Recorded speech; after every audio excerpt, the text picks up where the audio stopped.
Mis padres me echaron a los 18 años y dijeron, tu hermano merece el futuro, no tú. Le dieron mi fondo universitario, mi habitación y mi coche. Así que me fui sin nada, salvo un teléfono a medio cargar. 4 años después, mi hermano entró a una entrevista de trabajo. Y su sonrisa se desvaneció cuando vio quién estaba sentado al otro lado de la mesa.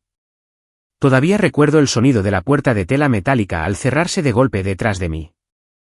No el sonido real, sino la forma en que resonó en mi cabeza como un signo de puntuación, definitivo y sonoro. No tenía una maleta, solo un teléfono a medio cargar, una mochila con unas pocas camisetas y un sabor amargo en la boca que ahora reconozco como traición. Mi nombre es Henry, y tenía 18 años la noche en que mis padres me echaron de casa. No me metí en problemas. No choqué un coche, ni suspendí en el instituto, ni anduve a escondidas. Lo que sí hice, al parecer, fue cometer el pecado imperdonable de no ser mi hermano. Mi hermano, Caleb, era 2 años menor que yo, pero actuaba como si tuviera 10 años más. Siempre tenía esa mirada engreída, de ya sé la respuesta. El tipo de niño que los profesores adulaban, y que los parientes elogiaban en las cenas por saber dar la mano con firmeza. El niño de oro. ¿Y yo? Yo era el niño que se preparaba su propia cena a los 10 años, y que dejó de pedir ayuda con los deberes porque nadie levantaba la vista de sus teléfonos el tiempo suficiente como para darse cuenta de que tenía dificultades. Solía pensar que quizás yo era simplemente más callado. Que quizás no brillaba tanto. Que quizás por eso nunca me ofrecían nada, a menos que Caleb recibiera el doble. Pero, mirando hacia atrás ahora, no creo que se tratara de lo ruidoso que yo fuera o de lo duro que trabajara.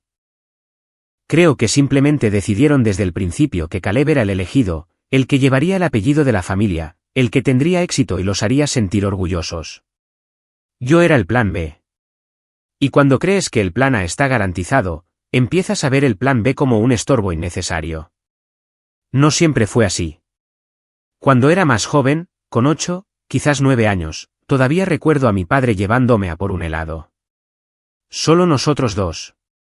Me dejó elegir el sabor, pagó extra por el cono de gofre. Nos sentamos en un banco del parque mientras me decía lo listo que era, que haría grandes cosas. Esa fue la última vez que recuerdo que me mirara como si yo importara. Caleb solo tenía 6 años entonces, todavía era demasiado pequeño para competir. Una vez que se puso al día, yo me desvanecí del foco.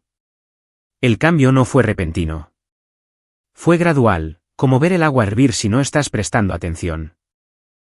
Primero, fue Caleb consiguiendo ropa nueva mientras que la mía venía de los estantes de liquidación o eran prendas de segunda mano de un primo que apenas conocía.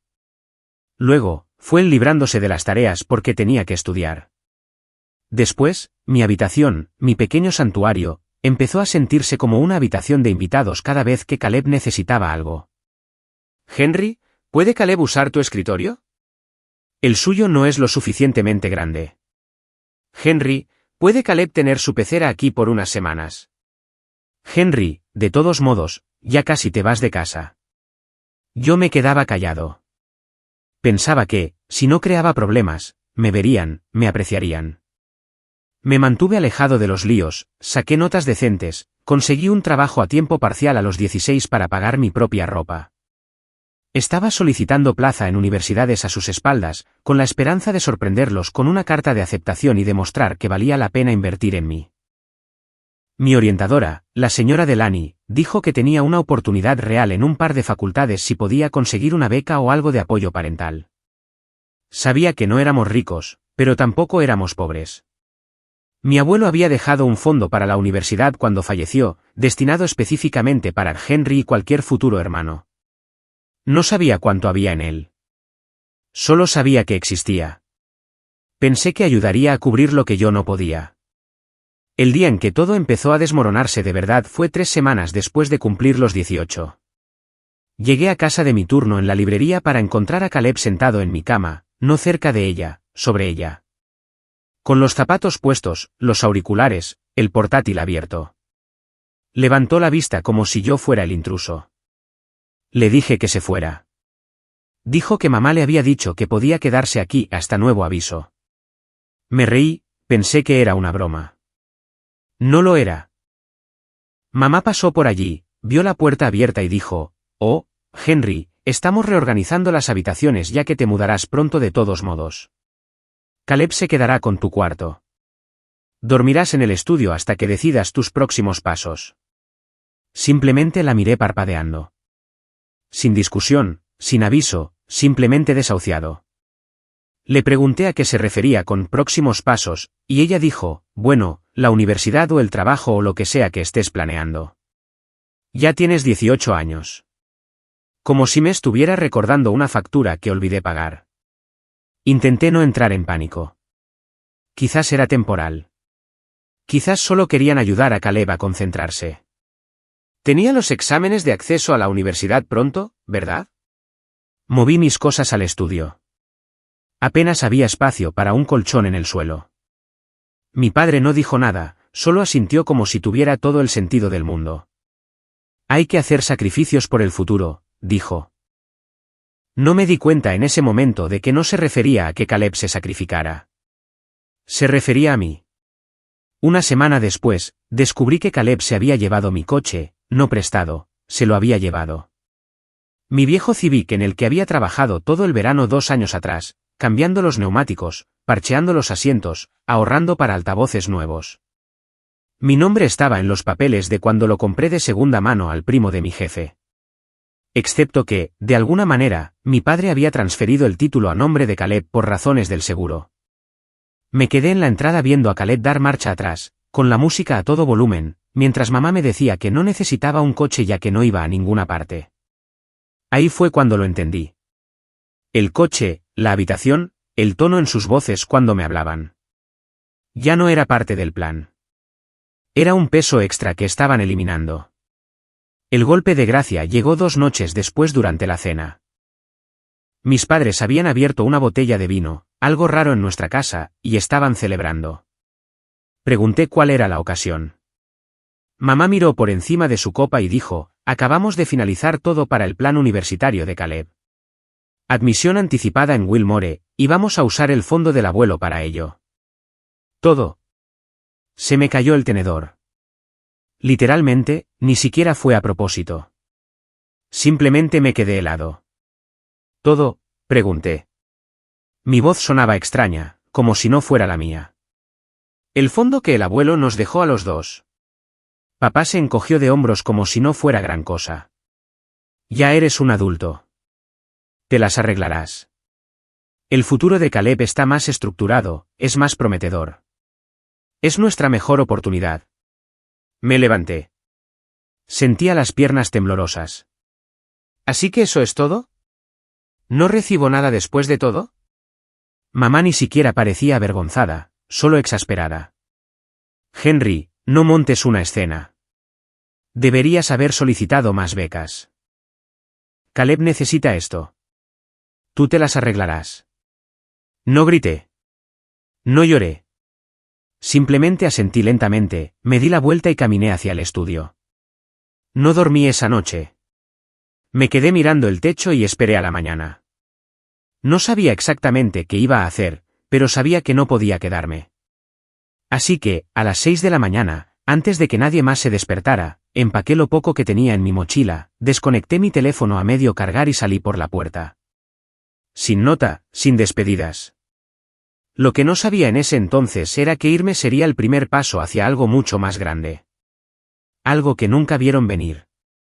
Algo que Caleb, de todas las personas, tendría que enfrentar años después cuando entró a una entrevista de trabajo y me vio sentado al otro lado de la mesa, sonriendo. Pero me estoy adelantando. Dejadme contaros lo que pasó después de que me fui. Porque las cosas no se pusieron más fáciles. De hecho, empeoraron mucho antes de mejorar. El aire de la mañana me calaba a través de la sudadera mientras estaba en la parada del autobús, con el aliento empañándose frente a mí, las manos hundidas en los bolsillos. No sabía a dónde iba. Solo sabía que no podía quedarme. Mi teléfono a medio cargar parpadeaba al 42%, sin cargador en mi mochila, y tenía quizás $30 en billetes arrugados de mi último turno en la librería. Eso era todo. 18 años, echado por mi propia familia como si fuera un ocupa que se había quedado más de la cuenta. Intenté llamar a mi amigo Jonah, pero saltó el buzón de voz 2 veces. Sus padres eran estrictos con los teléfonos por la noche, y no le culpé por no contestar, así que simplemente me subí al siguiente autobús que salía de la ciudad. Ni siquiera miré la ruta.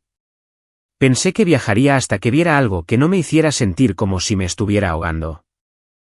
Esa primera noche, dormí detrás de una lavandería 24 horas, acurrucado detrás de las secadoras donde hacía un poco más de calor. Usé mi mochila como almohada y mi sudadera como manta. No fue la peor noche de mi vida, pero fue la más solitaria. No dejaba de repasar las palabras de mis padres en mi cabeza.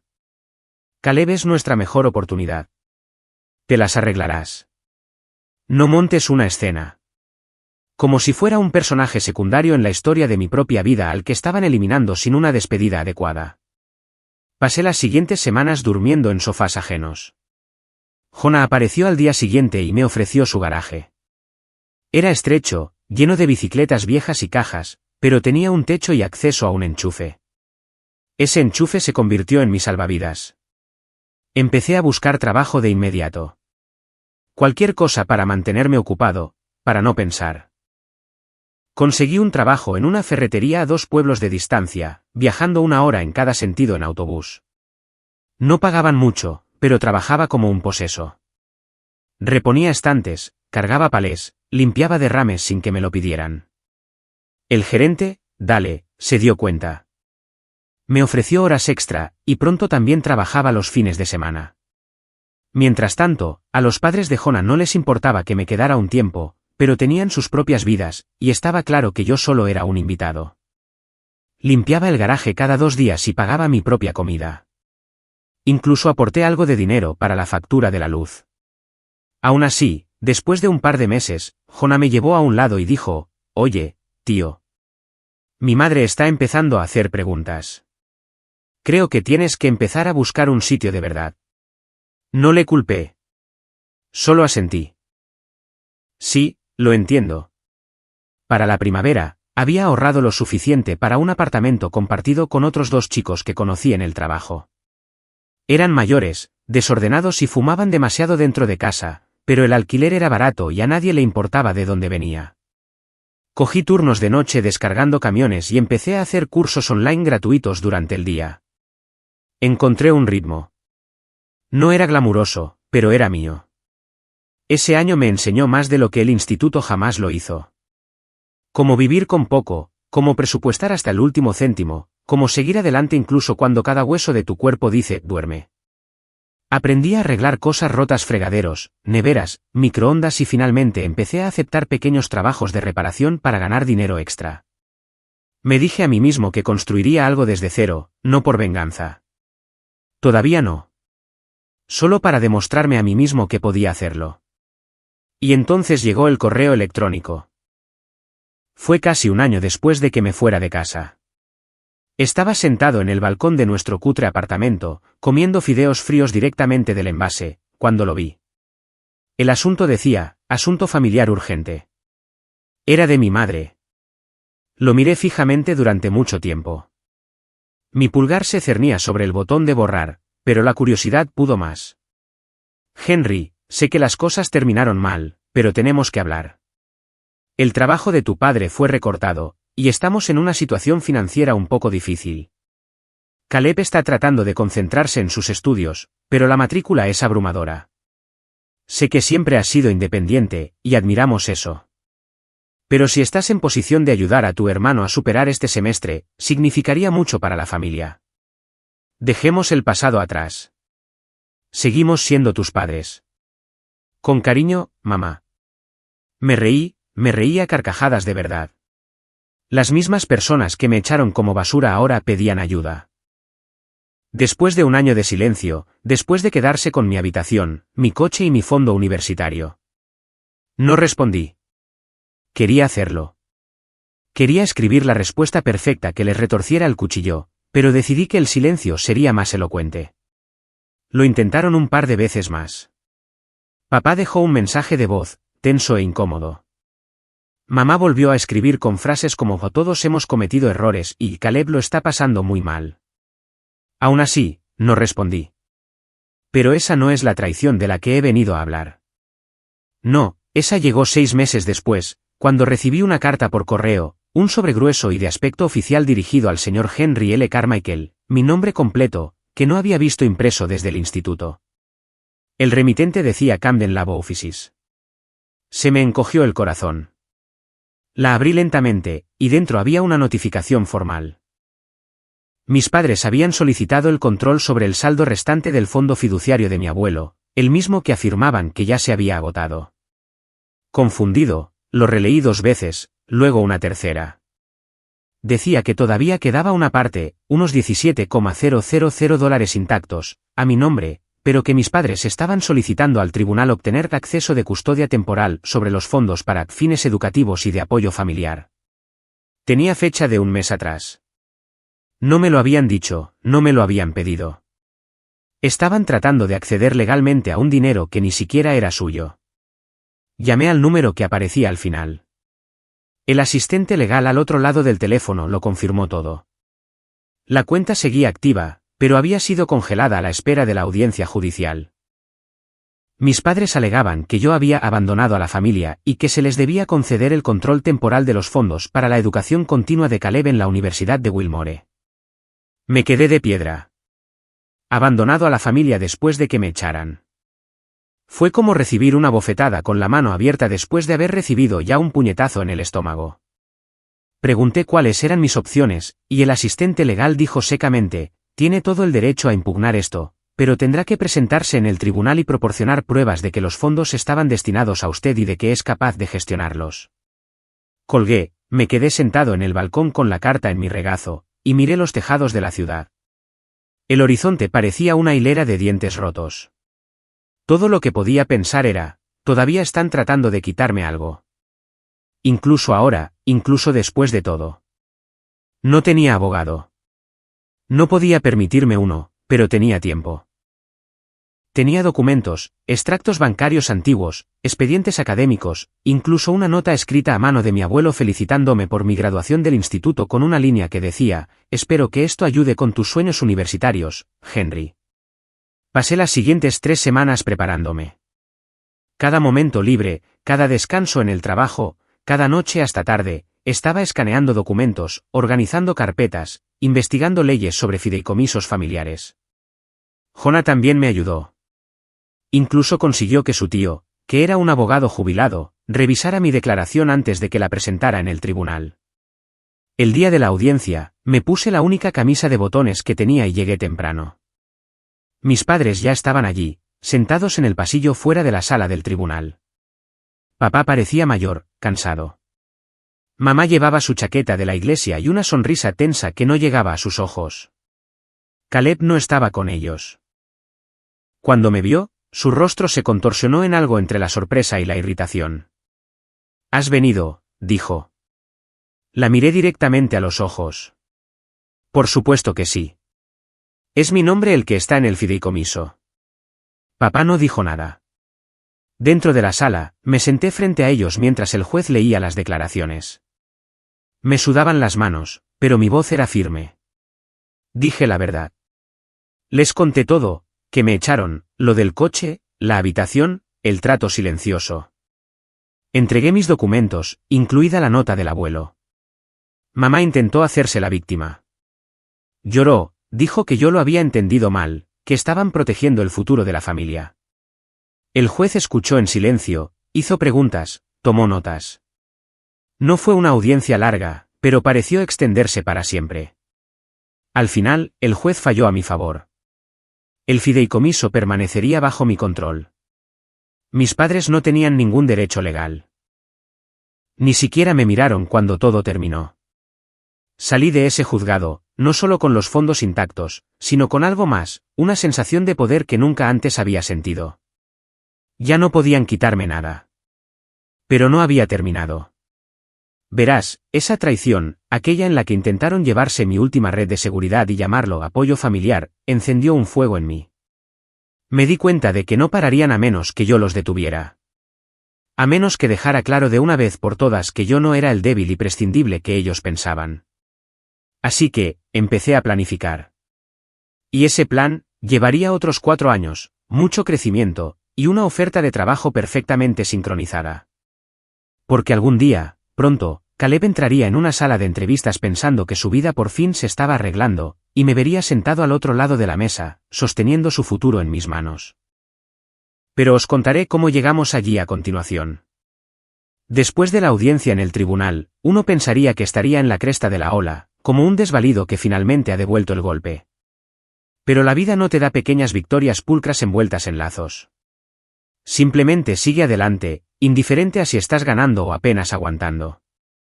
Claro, salí con el control del fondo fiduciario todavía intacto. Pero que quede claro, ese dinero no era un billete dorado. No era suficiente para comprar una vida nueva. No en esta economía, y no lo toqué. Todavía no. Me dije a mí mismo que estaba fuera de los límites. No hasta que tuviera un plan real. Había visto a demasiada gente quemar una ganancia inesperada como si fuera dinero del Monopoly. Me negué a ser uno de ellos. Y sin embargo, el daño emocional no se desvaneció con la victoria legal.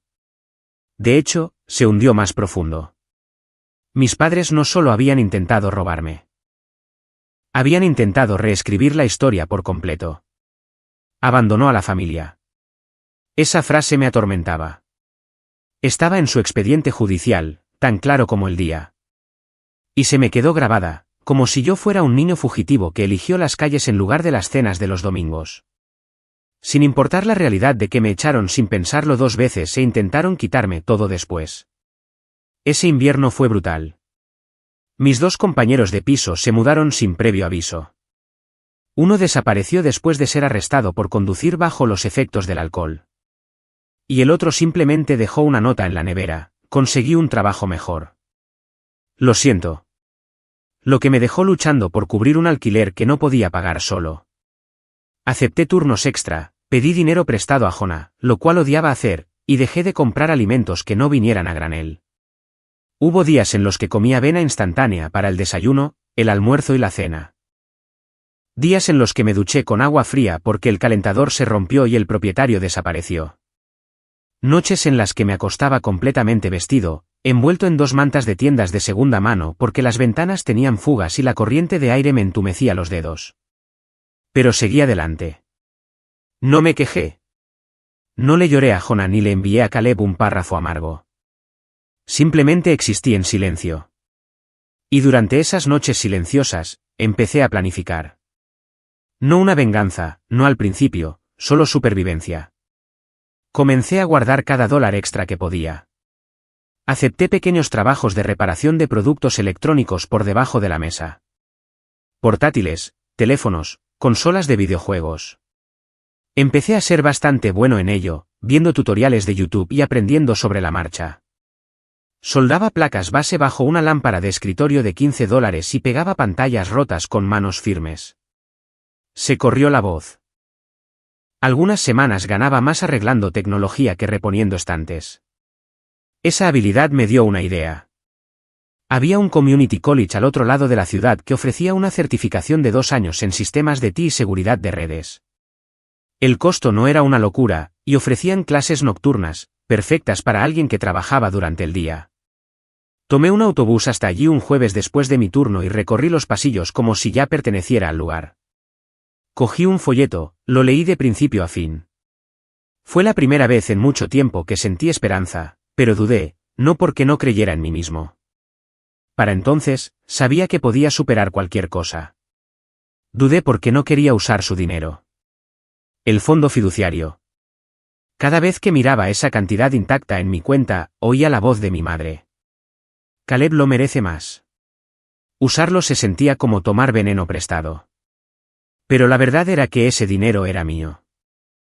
El abuelo me lo dejó a mí, no para la matrícula de Caleb. No para las noches de vino de emergencia de mamá o las fallidas inversiones en bolsa de papá. Para mí. Y quizás, solo quizás, era hora de que dejara de fingir que no merecía ayuda. Así que, presenté la solicitud. Me matriculé para el semestre de primavera. Pagué la matrícula usando una pequeña parte del fondo. Compré un portátil usado con algo de crédito de reparación y unos cuantos cupones online. El día que se activó mi cuenta de correo de estudiante, me quedé mirando la pantalla durante mucho tiempo. No porque estuviera orgulloso, sino porque no reconocía a la persona que había llegado tan lejos. No el niño que echaron. No el hermano mayor silencioso que siempre cedía su espacio. Alguien nuevo. Pero la vida no había terminado de ponerme a prueba. 2 semanas después de mi primer semestre, Jonah tuvo un accidente de coche. Estaba bien, solo algunas costillas magulladas y una muñeca rota, pero no pudo trabajar durante un mes. Sus padres, tan amables como eran, me preguntaron si podía ayudar con los recados, la compra, las facturas, los viajes a las citas. No dudé. Por supuesto, dije. Jonah me había alojado en su garaje cuando nadie más me devolvía los mensajes. Le debía más de lo que jamás podría pagar. Lo que no esperaba fue lo que vino después. Una tarde, estaba haciendo la compra para su madre. Cosas básicas. Huevos, leche, pan. Cuando me encontré a mi padre en la tienda. Estaba en la sección de frutas y verduras, palpando aguacates como si nada hubiera pasado, llevando un suéter que reconocí de cuando se lo regalé para el Día del Padre en la secundaria. Parecía cansado, no cansado de vivir en la calle, sino desgastado, como si la vida le hubiera dado algunos golpes y finalmente hubiera acertado. Levantó la vista, me vio y se quedó helado. Por un segundo, nos quedamos mirándonos. Ninguno de los dos se movió. Entonces dijo, Henry. No hola, no hijo, no ¿cómo estás? Solo mi nombre. Asentí. Papá. Una pausa incómoda. Se aclaró la garganta. Pareces mayor. No supe qué decir a eso. Quería responderle bruscamente, eso es lo que pasa cuando echas a tu hijo y tiene que madurar de la noche a la mañana, pero no lo hice. Señaló vagamente hacia mi carrito. ¿Ayudando a la familia de tu amigo? Sí, dije. Como lo haría una familia de verdad. Hizo una mueca, apenas perceptible, pero la vi. Luego, de la nada, dijo, no sabíamos lo que hacíamos en ese entonces. Las cosas eran estresantes. Casi me río, no porque fuera gracioso, sino porque esa fue su excusa. Una excusa general, como si yo fuera un empleado despedido durante recortes presupuestarios. Siguió hablando. Tu madre, te echa de menos. No lo dirá, pero lo hace. No respondí. Me miró como si quisiera algo. Lo vi en sus ojos, ese pequeño brillo de esperanza de que quizás, solo quizás, le lanzaría una cuerda, que quizás todavía tenía un agujero con forma de hijo en mi corazón en el que él podría volver a meterse.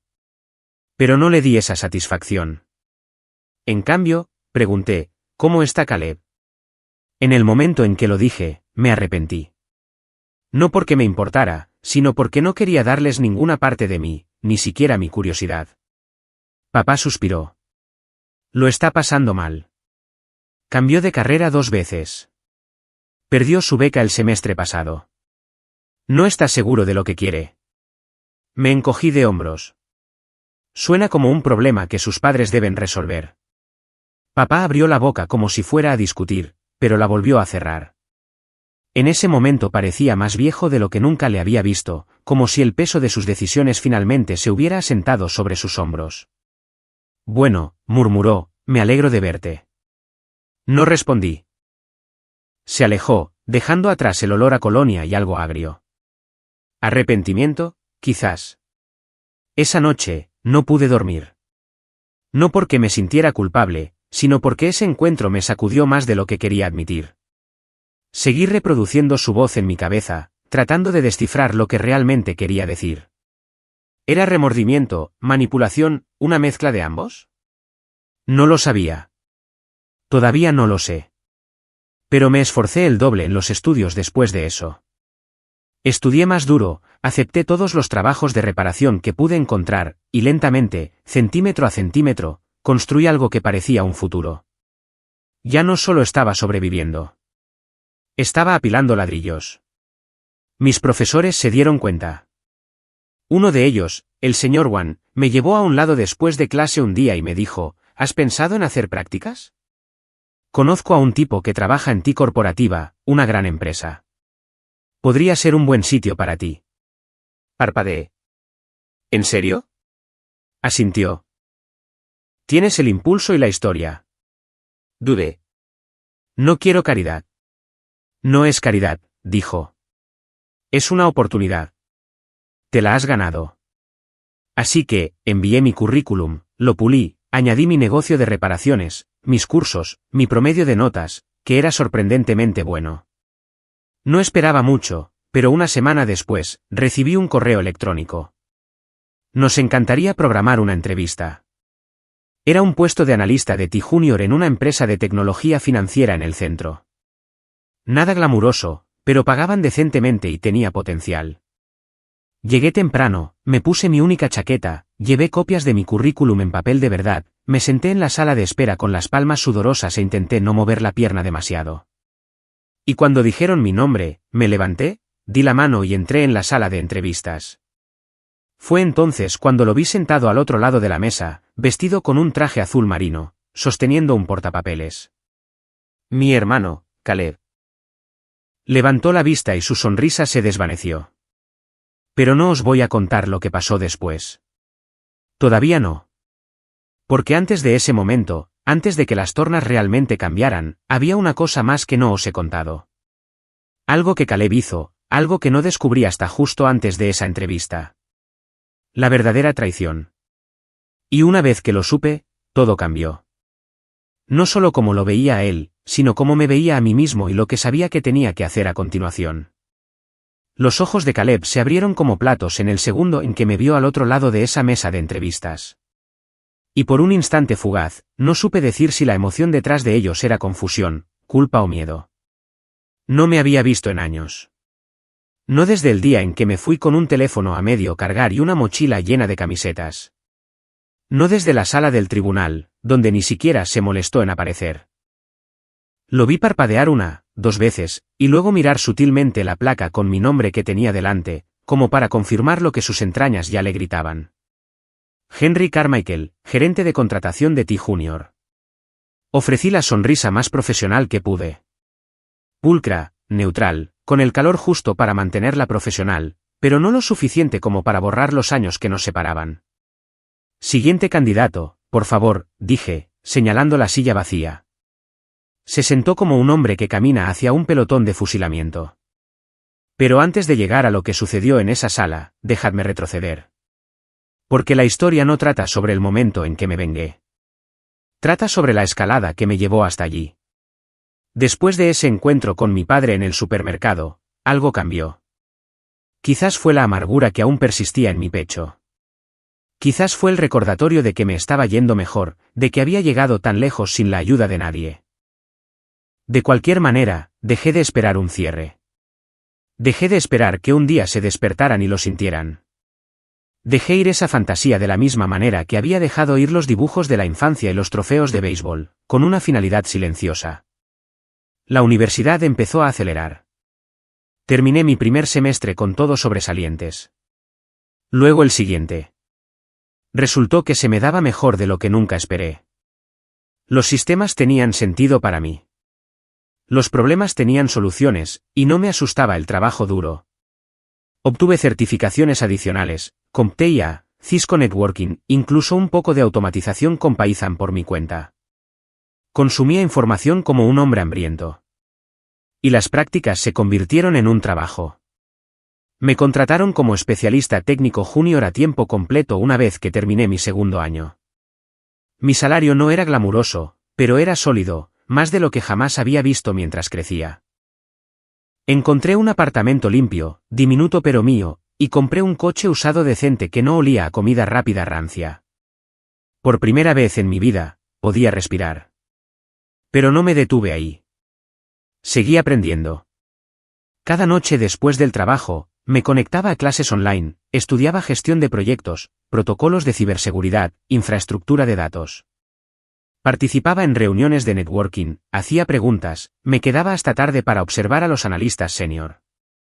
Creé un sitio web profesional con un portafolio de los sistemas que había optimizado y los diagramas de red que había diseñado. Ayudé a rediseñar el flujo de trabajo interno de nuestro departamento, reduciendo nuestro backlog de tickets en un 32% en 3 meses. Se corrió la voz. Y luego me ascendieron, coordinador de proyectos de TI, luego subgerente. A los 3 años de salir de casa de mis padres con un teléfono muerto, estaba liderando un equipo de analistas, gestionando actualizaciones de infraestructura y supervisando la incorporación de becarios. ¿Y sabéis qué es lo curioso? Todavía no había tocado la mayor parte del fondo fiduciario. Claro, había usado un poco para la universidad, pero la mayoría permanecía intacta. Ya no lo necesitaba. Me iba bien sin él. Ese dinero ya no era un salvavidas. Era una palanca, y lo estaba guardando, por si acaso. Seguía sin hablar con mis padres. Ocasionalmente, recibía correos electrónicos de cuentas desconocidas con asuntos vagos como espero que estés bien o hablemos. Nunca los abrí. Jonah investigó un poco una vez y encontró una publicación en Facebook de mi madre pidiendo oraciones por un hijo que perdió su camino. Los comentarios estaban llenos de gente ofreciendo condolencias y sugiriendo el perdón. No comenté. Ni siquiera seguí leyendo. Pero Caleb nunca se puso en contacto, ni una sola vez. Hasta que la empresa para la que trabajaba empezó a abrir puestos de nivel de entrada en nuestra sucursal asociada, una nueva ubicación, un equipo nuevo, contrataciones jóvenes. ¿Y adivináis quién intentaba entrar? No me enteré por Caleb directamente, sino a través de recursos humanos. Estábamos evaluando candidatos para la próxima ronda de analistas junior, y reconocí el nombre de inmediato. Caleb Carmichael. Me cayó como un jarro de agua fría. Al principio, pensé que tenía que ser una coincidencia, pero el currículum lo confirmó. Misma fecha de nacimiento, misma ciudad natal, incluso mencionaba la Universidad de Wilmore, aunque no había señalado los años sabáticos. Le pedí un favor a un antiguo contacto en el campus y descubrí que nunca terminó su carrera, abandonó a mitad de su 3er año. Sin explicación formal, simplemente desapareció. Aparentemente, la vida sin limosnas constantes había sido más dura de lo que esperaba. Ahora estaba aplicando a través de canales abiertos, persiguiendo cualquier oportunidad que pudiera. Y nuestra empresa tenía prestigio. Era el tipo de lugar que quedaba bien en el papel. El tipo de lugar al que alguien podría postularse solo para decir que estaba haciendo algo importante. Me quedé mirando su currículum durante mucho tiempo. Luego pedí estar presente en la entrevista.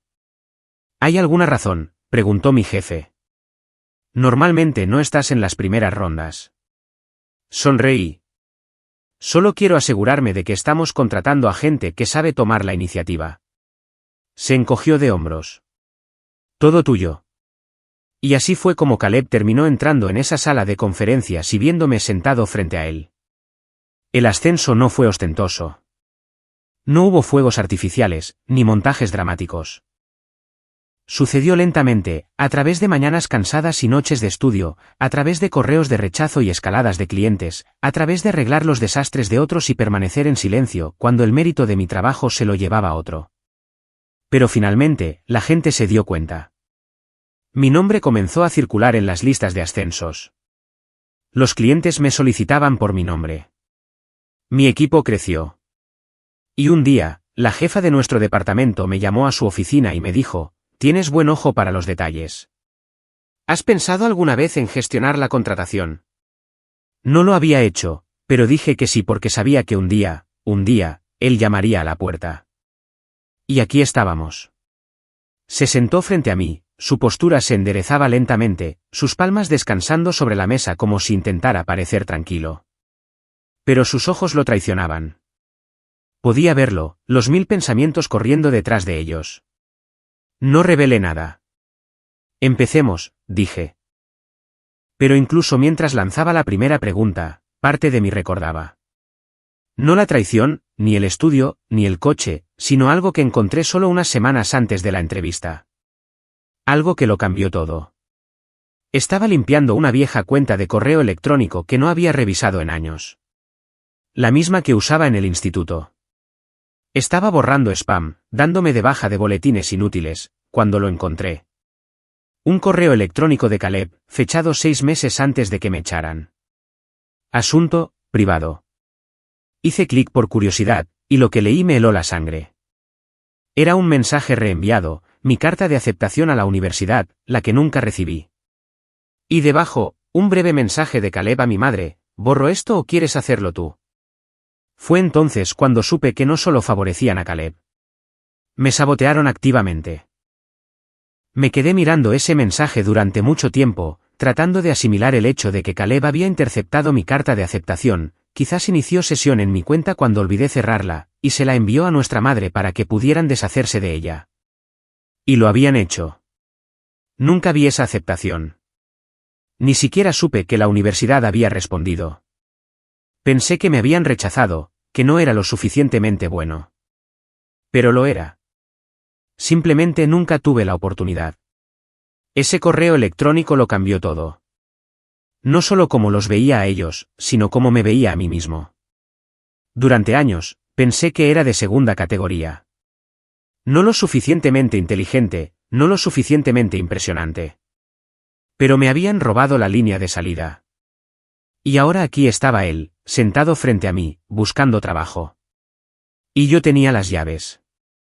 Pero esto no iba a ser una historia de venganza explosiva. Sin voltear mesas, sin un enfrentamiento a gritos. Ese ya no era mi estilo. Porque el mejor tipo de poder es silencioso. Es paciente. ¿Se gana? Y mientras cogía el currículum de Caleb y le pedía que me explicara su experiencia laboral, supe exactamente cómo iba a terminar esta entrevista. Pero no de la manera que él pensaba. Porque no solo estaba allí para rechazarlo. Estaba allí para mostrarle exactamente lo que se sentía al perseguir algo, desearlo desesperadamente, y darte cuenta de que alguien más ya había tomado la decisión mucho antes de que entraras por la puerta. Pero llegaremos a eso pronto. Primero, quería oírlo retorcerse. Contarme su historia, explicar sus dificultades, y quizás, solo quizás, le haría saber que yo lo sabía. Que el correo electrónico no se había perdido. Estaba guardado, y iba a ser el último clavo en el ataúd que él mismo se construyó. Caleb se aclaró la garganta y se enderezó, intentando recuperar la compostura mientras yo golpeaba ligeramente la punta de mi bolígrafo contra la esquina de su currículum. Entonces, dije, volteando casualmente el papel. Explícame tu historial laboral, empezando por tu puesto más reciente. Abrió la boca, la cerró y luego forzó una sonrisa educada. Claro. Bueno, después de dejar la universidad, hice algo de soporte técnico freelance. Cosas pequeñas, redes domésticas, configuración de software, ese tipo de cosas. Yo, trabajé para una startup durante unos 6 meses, pero cerraron. Más recientemente, he estado ayudando a un amigo de la familia con seguridad de ti, por contrato. Era vago, deliberadamente vago, y lo sabía. Había rellenado la cronología, estirado trabajos cortos para cubrir vacíos de varios meses, pasado por alto su abandono de los estudios. El amigo de la familia probablemente era solo alguien que le dejó reiniciar un router y llamarlo test de penetración. Aún así, asentí. Interesante. ¿Por qué dejaste Wilmore? Se quedó helado de nuevo. Un destello de algo en sus ojos. ¿Vergüenza? ¿Resentimiento? Me di cuenta de que el programa no estaba alineado con mis objetivos, dijo con cuidado. Sentía que estaba perdiendo el tiempo con material obsoleto. Quería una experiencia más práctica. Traducción, suspendió o se rindió. Pero lo dejé pasar. Por ahora. Ya veo, murmuré, pasando a la siguiente página de su solicitud. ¿Puedes contarme alguna vez que tuviste que manejar un problema técnico difícil bajo presión? Me dio una respuesta ensayada sobre un corte de wifi y un cliente frustrado, algo de bajo riesgo y poco impresionante. Apenas escuché. Lo estaba observando, viendo cómo se formaba el sudor en su sien, la forma en que sus dedos se movían cerca del puño de su camisa. No estaba sudando porque estuviera nervioso por el trabajo. Estaba sudando porque estaba empezando a recordar. Miré el reloj digital en la pared. Llevábamos 10 minutos. Hora de cambiar de tercio. Entonces, dije, dejando el papel. Antes de terminar, quiero hablarte sobre la cultura de la empresa. Parpadeó. Claro. En este departamento, la integridad lo es todo. Confianza, responsabilidad, respeto. No solo contratamos habilidades. Contratamos a personas en las que podemos confiar. Personas que entienden que la honestidad importa, incluso cuando nadie está mirando. Asintió lentamente, sintiendo el peso detrás de las palabras pero sin saber a dónde iban. Me incliné hacia adelante. Mientras revisaba tu solicitud, hice una pequeña verificación de antecedentes. Nada muy profundo, solo conectar puntos. Abrí mi portátil. Se inclinó ligeramente, curioso. Entonces hice clic, y apareció el correo electrónico. ¿Borro esto o quieres hacerlo tú? Su rostro perdió todo el color. No dije nada. Simplemente dejé que el silencio se alargara, sus ojos fijos en la pantalla, los labios ligeramente entreabiertos. ¿Reconoces esto?, pregunté. No respondió. Esto, continué, fue enviado 6 meses antes de que me echaran. Fue reenviado desde mi portal de solicitud de la universidad. La aceptación que nunca recibí. Todavía silencio. Solía pensar que no era lo suficientemente bueno, dije, con la voz uniforme. Pensé que no había entrado. Que quizás siempre estuve destinado a desvanecerme en el fondo mientras tú te llevabas el protagonismo. Resulta que alguien atenuó mi luz a propósito. Caleb tragó saliva con dificultad. Henry, yo. Ahórratelo, le interrumpí, reclinándome. No estoy aquí para escuchar tu versión. Estoy aquí para que sepas que lo vi todo.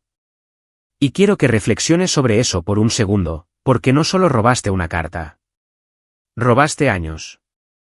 Oportunidades. Mi oportunidad a un futuro que me había ganado. Parecía que iba a hablar, pero levanté una mano. Y la cuestión es, continué, que no lo hiciste solo. Mamá y papá estaban al tanto. Querían que me fuera. Tú solo fuiste el soldadito ansioso que cumplió las órdenes. Caleb bajó la vista a sus manos. Pero aquí está el tema, dije, levantándome lentamente y rodeando la mesa. A pesar de todo, de que me echaran, de que me quitaran la habitación, de que le dieran mi coche, de que desviaran mi fondo universitario, lo logré. Hice una pausa junto a su silla. Estás sentado en esta silla por el nombre en la puerta detrás de ti. Ese nombre es mío. Levantó la vista, con los ojos brillantes. ¿Y ahora qué?, dijo, con la voz apenas por encima de un susurro. ¿Vas a humillarme? No, dije simplemente. Voy a darte una entrevista justa, como a todos los demás. Así es como trabajo. Basado en el mérito. Sus cejas se fruncieron, confundido. Casi esperanzado. Dejé que esa esperanza se asentara en él. Luego volví hacia la mesa, cogí su currículum y lo sostuve en alto. Pero no estás cualificado, dije, golpeando el papel. Has inflado tu experiencia. Hay lagunas en tu cronología que no puedes explicar. Y nuestra empresa se toma muy en serio el fraude en los currículums. Es motivo para ponerte en la lista negra. Sus ojos se abrieron de nuevo. Espera, Henry, por favor. Necesito este trabajo. Sí, dije, inclinando la cabeza. Algo así como yo necesitaba esa carta de aceptación, ¿verdad? Abrió la boca. No me importaba lo que fuera a salir. La entrevista ha terminado, dije con calma. Lo acompañé a la salida. Sin gritos, sin escenas, solo un pasillo frío y el sonido de sus pasos haciéndose más pequeños. Pero ese no fue el final. La venganza no consistía solo en negárselo. Consistía en revelarlo. Verás, no solo encontré ese correo electrónico. Investigué un poco. Resulta que Caleb también había accedido a mi perfil FAFSA online en aquel entonces, lo borró antes de que se cerrara el plazo de presentación. Usó mi fecha de nacimiento para restablecer la contraseña y cambió el correo de recuperación al de mi padre. Encontré registros del navegador en nuestro viejo ordenador compartido. Lo recopilé todo.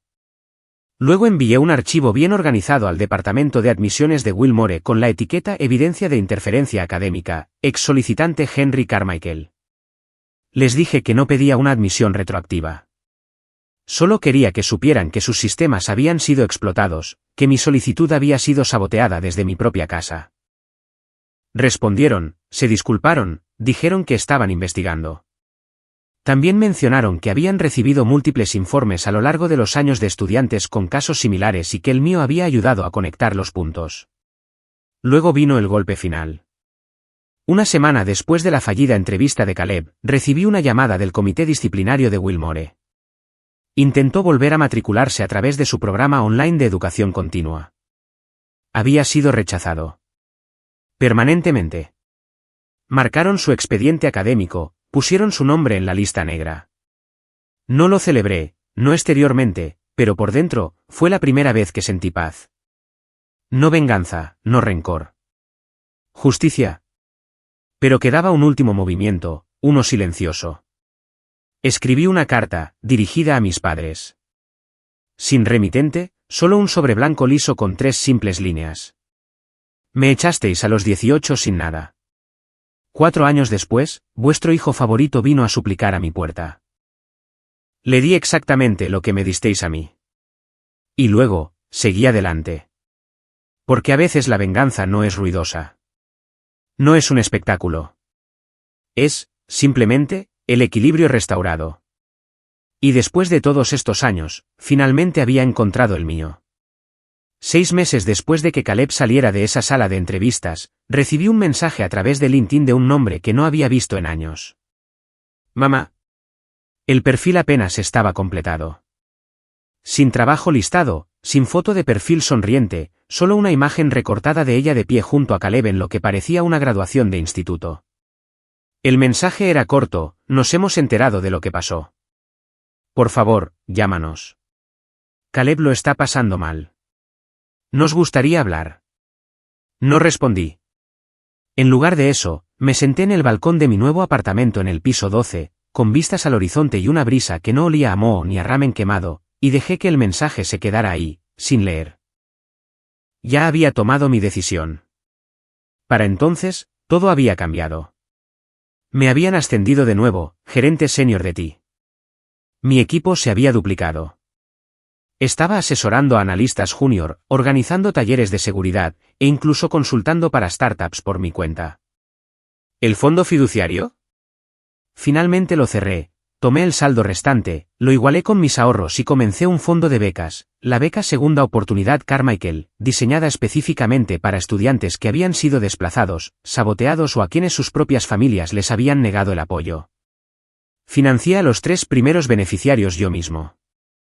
Cada uno venía con una historia que me resultaba demasiado familiar. En cuanto a Jonah, se recuperó, sanó y montó su propio negocio de reparación de móviles. Le ayudé a construir el sitio web y a optimizar su sistema de backend. Todavía vamos a por alitas todos los viernes. Algunas amistades simplemente están hechas para durar. Y mis padres, se desvanecieron. Me enteré a través de un conocido mutuo, un antiguo vecino, que mi padre perdió su segundo trabajo después de una inversión fallida. Y mamá había empezado a hacer diseño de interiores por su cuenta, pero sobre todo se quejaba del mercado inmobiliario. Caleb estaba de vuelta en casa.